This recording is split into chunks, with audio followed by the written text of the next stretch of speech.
आज जल से रोज होती है, बड़ी बड़ी कॉन्फ्रेंस रोज होती है। आखिर ये भीड़ थमती क्यों? और एक ही नबी का जिक्र लोग बार बार करते हैं, ये तबीयत उकताती क्यों नहीं? आपने देखा होगा जलसों के बड़े बड़े पोस्टर छपते हैं। पहले लोग पोस्टर दीवार में लगाते थे, अब तो हजरत पोस्टर लोग मोबाइल ही में देख लेते। बड़े बड़े पोस्टर बनते हैं जलसों के, और लिखा होता है गरीब नवाज कॉन्फ्रेंस, गौसे आजम कॉन्फ्रेंस, इमाम अहमद रजा कॉन्फ्रेंस। हकीकत में वो होती है मुस्तफा की मिलाद पाक। जरा जोर से बोलो। आप कुछ बोल देंगे तो मेरी कुछ हिम्मत बढ़ जाएगी। जरा मोहब्बत से बोल लो। एक ही नबी का जिक्र लोग बार बार करते हैं, ये तबीयत उकताती क्यों नहीं? हबीबुल्लाह नूरी आए वही नबी के जिक्र, मौलाना अलकमा आए वही नबी के जिक्र, हसन रजा सिवानी आए वही नबी के जिक्र। एक ही नबी का जिक्र लोग बार बार करते हैं, ये तबीयत उकताती क्यों नहीं?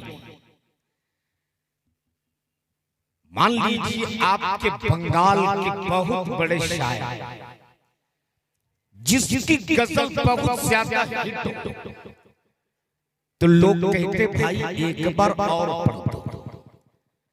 और अगर बहुत ज्यादा पसंद किया जाता हो तो लोग कहते एक बार और पढ़ दो।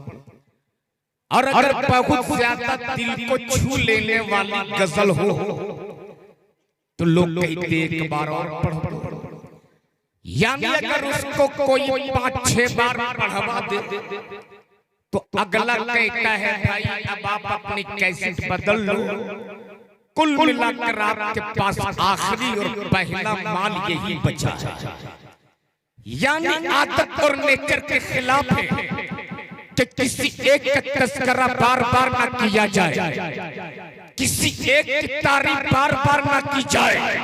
लेकिन क्या बात है जनाब, मजलिस से उर्से पाक तो नबी का जिक्र, आसान हो नमाज की तो नबी का जिक्र, जुमा हो खुतबे का, खुतबा हो जुमे का तो नबी का जिक्र, तवाफ किया जाए काबे का तो अता पैगंबर की, ज़कात दिया जाए तो याद आवे मुस्तफा, नमाज पढ़ी जाए तो तरीका हो मुस्तफा का। आखिर है क्या मुस्तफा? आखिर है क्या मुस्तफा? जिंदगी के हर सांस में मुस्तफा, सुभान अल्लाह, दिल के हर धड़कन में मुस्तफा। लेकिन कुछ लोग इतने दरिद्र देहन हो चुके हैं कि तेरे साहब इन बरेलवियों का क्या है, ये तो शुरू होते हैं मदीने से खत्म हो जाते हैं करबला। लेकिन शहादत हुसैन बरेलवी है, साफ लफ्जों में कहता है इस्लाम शुरू हुआ मदीने से और सेहतमंद हुआ है करबला। जोर से बोल। एक ही नबी का जिक्र बार बार किया जाता है, ये तबीयत उकताती क्यों नहीं? लॉकडाउन से पहले की बात है, मेरी वापसी थी दिल्ली से। जैसे ही ट्रेन इलाहाबाद पहुंची, इत्तेफाक से इलाहाबाद में महाकुंभ का मेला था। अब तो इलाहाबाद का शहर का भी नाम चेंज कर दिया गया। पहले इलाहाबाद था, अब उसे प्रयागराज कर दिया गया। और जब से योगी जी आए हैं बस वही काम कर रहे हैं। कौन सा शहर कौन सा गांव का नाम बदल रहा है। पहले वो इलाहाबाद था, बरहमन जब सफर सुए इलाहाबाद करते हैं, बुतों को भूल जाते हैं, खुदा को याद करते हैं। जैसे ही इलाहाबाद पहुंचा, महाकुंभ का मेला था, पूरा इलाहाबाद गिरवा ही गिरवा नजर आता है। सुबह सवेरे का वक्त था, जैसे ही ट्रेन इलाहाबाद पहुंची उस पीरियड में लोग कुछ नहीं देखते कौन सा कोच किस पोजीशन के है, चाहे एसी हो, स्लीपर हो, जनरल हो, जिससे जहां जगह मिले बस। मैं फर्स्ट क्लास एसी में था। चार पांच पंडित जी सुबह सवेरे का वक्त था, उसी कोच में घुसे, जिस पर था और जिस सीट पे मैं बैठा था उस पर बैठ गए। मैंने कहा ठीक है, थोड़ी दूर उन लोगों को चलना था, बनारस तक जगह दे दी। अब गंगा पार कर रहे थे, बातों बातों में कुछ बातें होने लगी। एक पंडित जी ने मुझसे पूछा, मौलाना आप एक बात बताइए, आप लोग सोते जागते उठते बैठते खाते पीते चलते फिरते एक ही नबी का जिक्र करते हो, तबीयत नहीं उठता? थोड़ी देर के लिए तो मैं भी चुप हो गया, लेकिन जिसके गले में ताज शरिया का पट्टा हो वो न किसी मैदान में हारा है न कहीं हार सकता है। थोड़ी देर के बाद मैंने कहा, पंडित जी आपकी उम्र क्या है? आपके चेहरे के दाढ़ी सर के बाल दोनों सफेद हो चुके, सही बताइए आपकी उम्र क्या है? उन्होंने कहा 65 साल। मैंने कहा पंडित जी 65 साल से आप पीते क्या है? बोले पानी। मैंने कहा कमाल है पंडित जी, 65 साल से एक ही नल का पानी पी रहे, तबीयत नहीं उठता? बोल दो बोल दो। मैंने कहा अच्छा खाते क्या है? बोले रोटी। मैंने कहा कमाल है पंडित जी, 65 साल से एक ही गेहूं की रोटी खा रहे, तबीयत नहीं उठता? एक हफ्ता तक प्लास्टिक की रोटी खा लो। बोल पड़े पंडित जी, मौलाना अगर हम पानी छोड़ दें, अगर हम रोटी छोड़ दें, तो याद रखना मुझको दुनिया छोड़ना पड़ेगा। इसलिए कि पानी और रोटी मेरी जिंदगी की बुनियाद है। मैंने कहा पानी और रोटी तेरी जिंदगी की बुनियाद है, और नबी के जिक्र मेरे ईमान की बुनियाद है, मेरी मग़फ़िरत की बुनियाद है, मेरी निजात की बुनियाद है, मेरी बख्शिश की बुनियाद है।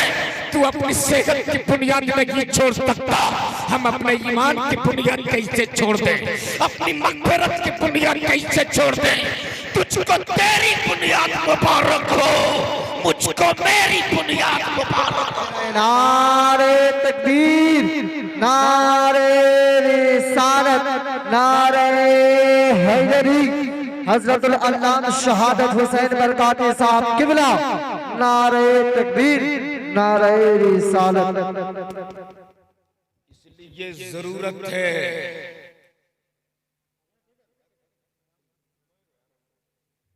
हजरत आप आराम करना चाहते हो, खुदा की कसम मैं देख रहा हूं, मैंने बहुत पीर देखा है, आते हैं दुआ के वक्त पूरा मजमा को हजरत वहीं रखते हैं, पीर साहब लोग अपने हुजरे में दुआ के लिए आएंगे और फिर पूरा मजमा लेकर चले जाएंगे।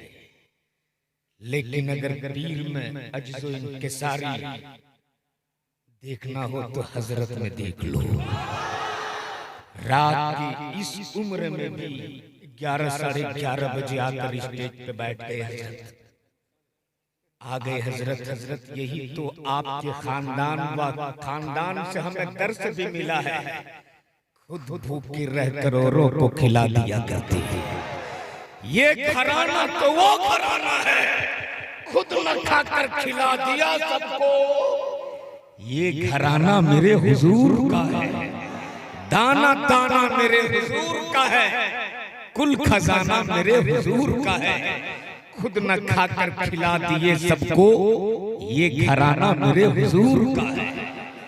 इसलिए हुजूर अगर आप आराम करना चाहे तो मेरी तरफ से आप हजरत को जाने दीजिए, आप लोग बैठे। एक भी आदमी अगर गया तो मैं सलाम पढ़ दूं, एक भी आदमी उठा तो मैं सलात व सलाम पढ़ दूं। हजरत को आराम की जरूरत है। इन्होंने ठुकरा दिया तो खुदा की कसम न तो दुनिया में कामयाब होगे न तुम आखिरत में कामयाब हो पाओगे। इसलिए हजरत ने सबसे कहा है कि सब बैठे रहें। हजरत इस वक्त जा रहे हैं आराम करने के लिए स्टेज पर। हो सकता है फिर थोड़ी देर के लिए हजरत तशरीफ लाए। और एक बात याद रखना, आयरू गायरू नत्थु खैरू बहुत मार्केट में घूम रहे हैं आजकल। पानी पियो छान कर, पीर पकड़ो पहचान कर। ये हसब व नसब में भी सबसे आला है। इनके तकवा तिहारत और इनकी जो बैठने और चलने का अंदाज है ये भी नबी की सुन्नत के मुताबिक है। इसलिए अब तक अगर आप किसी से बैत नहीं हुए हो तो आज हजरत के दामने करम थाम कर इनसे बैत हो जाओ। तो थोड़ी देर आप लोग तकरीर सुनेंगे तो जोर से बोल दो या रसूल अल्लाह। दोनों हाथों को उठा के या रसूल अल्लाह। हजरत इमाम साहब की बिला हाजी साहब, आपका चेहरा देखकर मुझे बड़ी खुशी हो रही है। अल्हम्दुलिल्लाह सन 2015 में मैं अपने माँ और बाप के साथ हज किया। और हाजी साहब आप तो गए हैं खाने काबा के तवाफ के लिए। मेरे साथ मेरी माँ भी थी, मेरे साथ मेरा बाप भी था।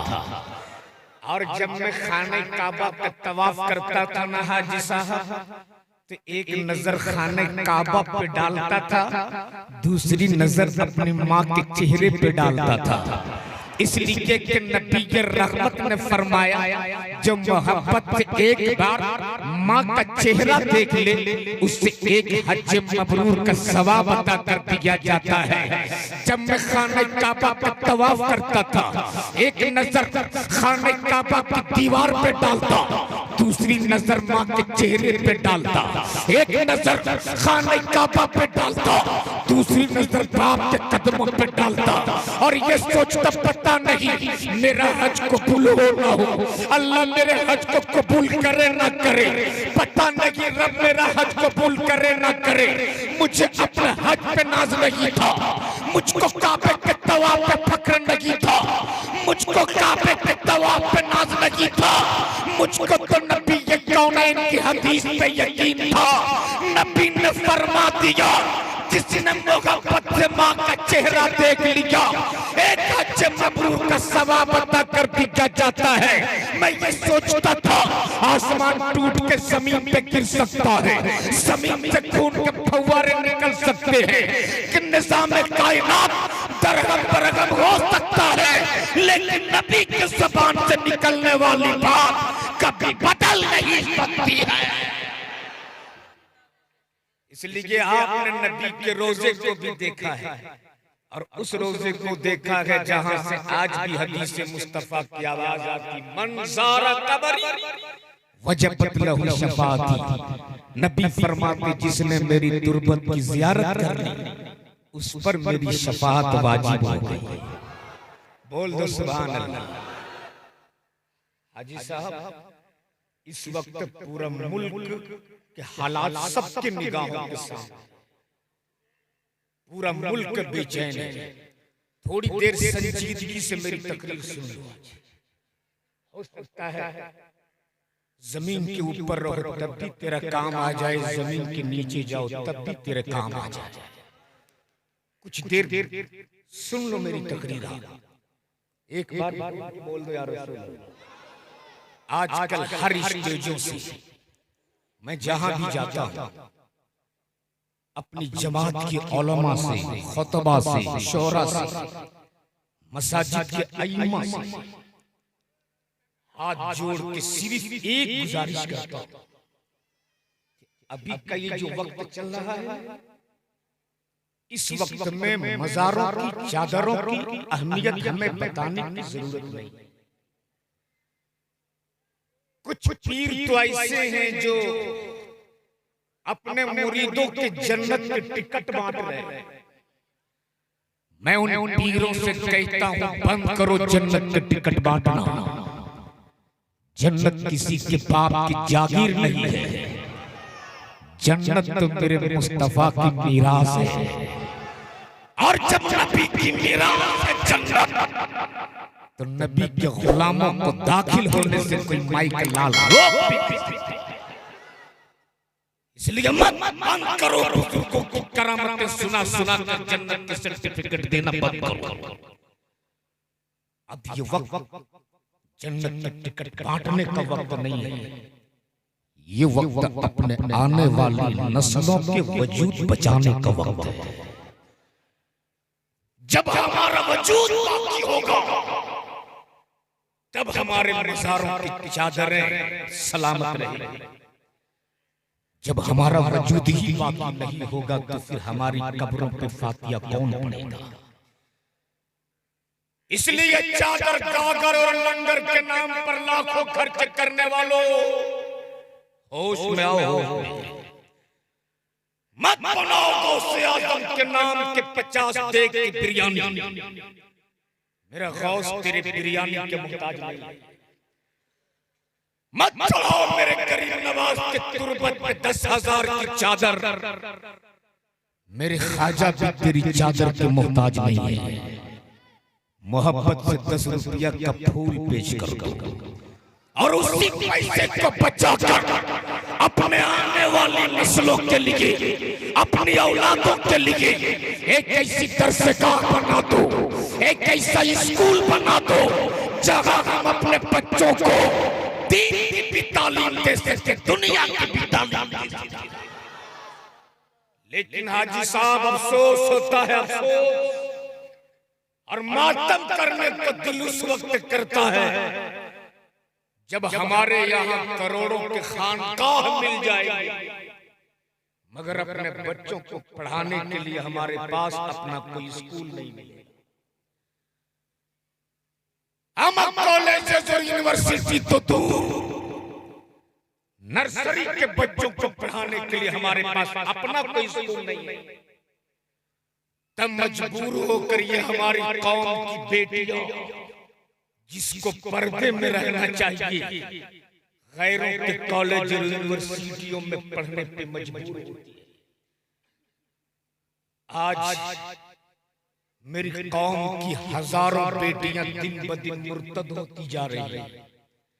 सोशल मीडिया पे, व्हाट्सएप, फेसबुक के जरिए रोजाना खबरें पढ़ते हो कि फातिमा नाम की बेटी किसी करण के साथ भाग गई, ज़ैनब नाम की बेटी किसी अर्जुन के साथ भाग गई। मेरे भाई, जब एक ईमान वाला ये खबरें पढ़ता है तो कलेजा मुंह को आने लगता है। क्या हमें तकरीर करने का कोई हक नहीं जब मैं अपने कौम की बेटियों की हिफाजत न कर सका। हमें आपसे खिताब करने का कोई हक नहीं, हमने अपनी बेटियों की हिफाजत न कर पाए। इसलिए मैं आपसे कहता हूँ, इस वक्त दिन ब दिन मेरी बेटियां गैरों के साथ जा रही। उसके 2 रीजन है हाजी साहब। एक रीजन तो ये है कि हमारे पास अपना कोई स्कूल नहीं, और दूसरा रीजन ये है कि हमने शादियों को बहुत महंगा बना दिया। नबी के रहमत ने फरमाया, निकाह को आसान करो, और जिस निकाह में जितना कम खर्च होता है अल्लाह उसमें उतनी ज्यादा बरकतें डाल देता है। बोल दो सुभान अल्लाह। इसलिए कम करो शादियों में खर्च, बचाओ पैसों को, और उस पैसों को बचाकर एक ऐसा प्लेटफॉर्म अपने औलादों के लिए तैयार कर दो जहां हम अपने औलादों को दीनी भी तालीम दे सके, दुनियावी भी तालीम दे सके। हमने अपनी बेटियों का नाम ज़ैनब तो रख लिया। मेरी माँ बहनों जरा गौर से सुनना, तेरे काम की कुछ बातें करने लगा। बहुत जगह जलसा तुम जाती हो, लेकिन आज मैं तेरे काम की कुछ बातें कर रहा हूँ। आज हमने अपनी बेटियों का नाम फातिमा तो रखा है हाजी साहब, लेकिन हमने फातिमा की जिंदगी की तारीख नहीं सुनी। हमने अपनी बेटियों का नाम ज़ैनब तो रख दिया, लेकिन ज़ैनब की जिंदगी की हमने कहानी नहीं सुनाई। हमारे पास वैसा स्कूल होता जहां अपनी बच्चियों को कम उम्री में बैठा कर फातिमा नाम रखने से पहले फातिमा की जिंदगी की तारीख पढ़ाते थे। ज़ैनब नाम रखने से पहले ज़ैनब की जिंदगी की कहानी सुनाते थे। खुदा की कसम, ये मेरी बेटियां जान देना तो गवारा कर सकती थी, अपना ईमान देना कभी गवारा नहीं कर सकती। लेकिन हमने अपनी बेटियों का नाम फातिमा रखा, फातिमा की जिंदगी की कहानी नहीं सुनाई। काश हम अपनी बेटियों को बैठा के कह पाते, देख बेटी, तेरा नाम उस फातिमा के नाम पे फातिमा रखा है जो फातिमा जब रब के बारगाह में अपनी पेशानी झुकाती थी, एक सजदा भी नहीं कर पाती थी कि मस्जिद नबवी के मीनारे से बिलाल हबशी फजर की आज़ान दे देते थे। इतना सुनना होता था, सज्जदा फातिमा बिलक बिलक के रोती थी और रब के बारगाह मिलते जा करती थी, मेरे माबूद तूने कितनी छोटी रात बनाई है कि तेरी रात खत्म हो जाती, लेकिन तेरे नबी की बेटी फातिमा के सजदे खत्म नहीं होते। मेरे माबूद किसी दिन तो इतनी लंबी रात बना कि तेरे नबी की बेटी फातिमा कम से कम तो सजदे अदा कर ले। लेकिन हमने अपनी बेटियों का नाम फातिमा रखा, फातिमा की जिंदगी की कहानी नहीं सुनाई। ज़ैनब रखा, ज़ैनब की जिंदगी की तारीख नहीं सुनाई। सुन सैयदा ज़ैनब कौन है, सुन सको तो सुन। सहन है मस्जिद नबवी का, मेरी माँ बहन गौर से सुन। सहन है मस्जिद नबवी का। 6 साल की बच्ची कुरान की तिलावत फरमा रही है और तिलावत फरमाते फरमाते थोड़ा सा दुपट्टा सर से सरक गया। उम्र कितनी है, कितने? पूछो इन उलमाए कराम से, मुफ्तियान निज़ाम से। 6 साल की उम्र में पर्दा फर्ज नहीं, लेकिन तरबियत का असर देखो, तरबियत का। 6 साल की बच्ची है, कुरान की तिलावत फरमा रही। तिलावत फरमाते फरमाते थोड़ा सा दुपट्टा सर से सरक गया। सैयदा तैयबा ताहरा हजरत फातिमा ज़हरा तशरीफ लाई। सुभान अल्लाह। और तशरीफ लाने के बाद दुपट्टा उठाकर सर पे डाल दिया। सुभान अल्लाह। और दुपट्टा डालने के बाद क्या फरमाया? बेटी ज़ैनब, ए बेटी ज़ैनब, खबरदार कभी भी अपने सर से दुपट्टा सरकने मत देना, वरना तेरे नाना मुस्तफा तुझसे नाराज हो जाएंगे। अल्लाह अकबर। इतना सुनना था। 6 साल की बच्ची है ज़ैनब, फूट फूट के रोने लगी, हिचकियां ले ले के रोने लगी। इतना रोई ज़ैनब, इतना रोई ज़ैनब। फिर फातिमा को आना पड़ा। सैयदा फातिमा बोल पड़ी, ए बेटी ज़ैनब, इस कदर आंसू क्यों बहाती हो, इस कदर क्यों रोती हो? तब ज़ैनब ने कहा था, अम्मी, कहीं मेरे नाना मुस्तफा मुझसे नाराज तो नहीं हो गए? ए अम्मी फातिमा, आज आपकी बेटी ज़ैनब आपको गवाह बनाकर आपसे वादा करती है कि आपकी बेटी ज़ैनब गर्दन कटा सकती है, अपने सर से कभी दुपट्टा नहीं हटा सकती है। यही वजह है जब कल करबला के वादी में सैयदा ज़ैनब के सर से यजीदियों ने आंचल खींचा था, तब सैयदा ज़ैनब ने अपने बालों से अपने चेहरे को छुपाकर नाना की उम्मत की बेटियों को पैगाम दिया था, देख ज़ैनब अपनी गर्दन दे सकती है, अपने चेहरे को किसी गैर महरम को दिखा नहीं सकती है। इसलिए मेरे भाई, हमने नाम बेटियों को फातिमा रखा।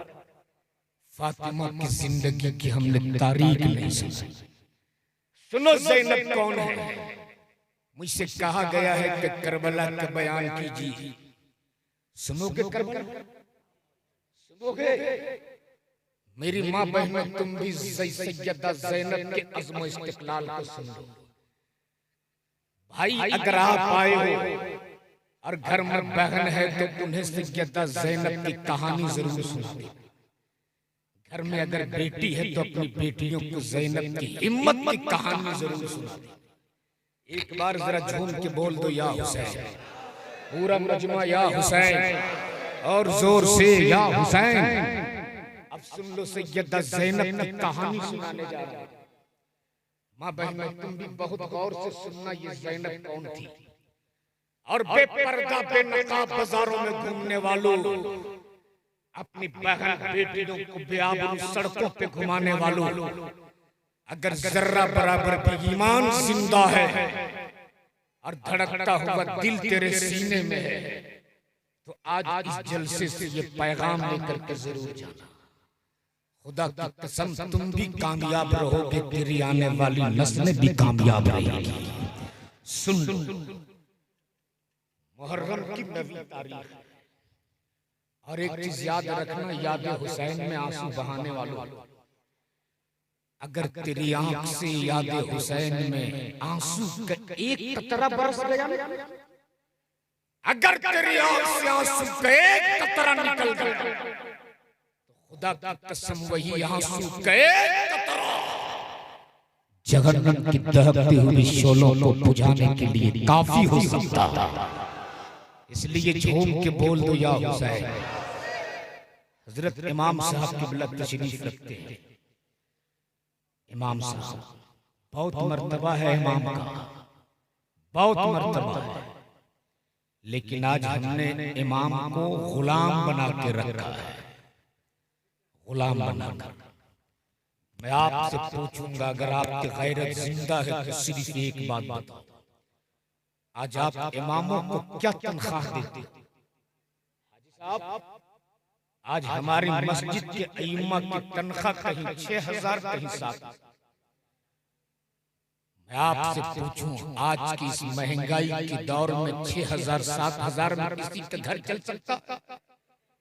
बोलो, चल सकता है? एक थर्ड क्लास का जो मजदूर होता है, मैं समझता हूं आज उसकी मजदूरी एक दिन के 500 रुपया, महीने का वो 15,000 कमाता है। जो इमाम तुझे नमाज भी पढ़ाए, तेरे बच्चों को कुरान की तालीम भी दे, तेरी मस्जिद में आज़ान भी दे, बाप मर जाए तो नमाज जनाजा भी यही इमाम पढ़ाए। जन्नत में पहुंचाने के लिए, ईसाले सवाब के लिए कुरान की तिलावत भी यही करे। तेरे घर मेहमान आ जाए तो मुर्गी भी ज़बह यही इमाम करे।